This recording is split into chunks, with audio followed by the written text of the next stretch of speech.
తండ్రి కుమార పరిశుద్ధాత్మకు మహిమ కలుగునుగాక. ఈనాటి జీవవాక్యం. పరలోకము నుండి దిగి వచ్చిన ఆహారం ఇదే, దీనిని భుజించువాడు మరణింపడు. యోహాను శుభవార్త 6వ అధ్యాయము 50వ వచనము. ప్రియ సహోదరి సహోదరులారా, దేవుని బిడలారా, ప్రభువైన దేవుడు మేము తన కృపతో, ప్రేమతో, కరుణతో నింపునుగాక. ప్రభువైన యేసు తాను పరలోకము నుండి దిగివచ్చిన ఆహారమునని, నన్ను భుజించువాడు మరణింపడని, నిత్యము జీవించునని వాగ్దానం చేస్తున్నాడు. క్రీస్తు ప్రభు తాను అప్పగింపబడనున్న రాత్రి తన శిష్యులతో కడరాత్రి భోజనాన్ని భుజించాడు. అప్పుడు అప్పమునందుకొని, ఇది నా శరీరము, భుజింపుడు అన్నాడు. పాత్రమునందుకొని, ఇది నా రక్తము, పానము చేయుడి అన్నాడు. ఇది నూతన నిబంధన.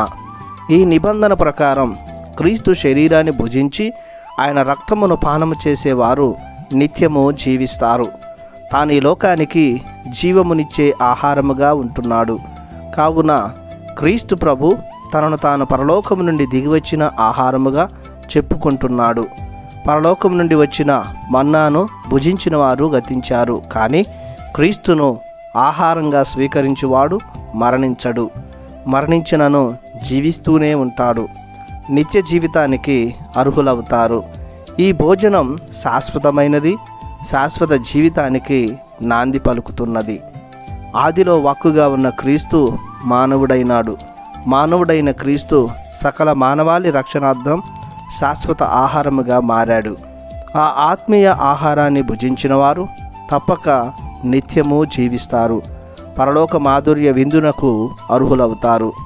కావున ప్రతిరోజు దేవబలి పూజలో పాల్గొని క్రీస్తు శరీర రక్తాలను స్వీకరించి నిత్య జీవితానికి అర్హులమగుదాం. ప్రార్థించుదము. పరిశుద్ధుడమైన మా దేవ, మీ బంగారు పాదములకు వందనాలు చెల్లిస్తున్నాము. మీ ప్రియకుమారుని మాకు జీవాహారముగా ఇచ్చారు. ఆయనను ఆత్మీయ భోజనంగా స్వీకరించి నిత్య జీవం పొందుకునే యోగ్యతనివ్వమని యేసు నామములో ప్రార్థిస్తున్నాము తండ్రి. ఆమెన్. దేవుడు మిమ్ము దీవించునుగాక. ఆమెన్.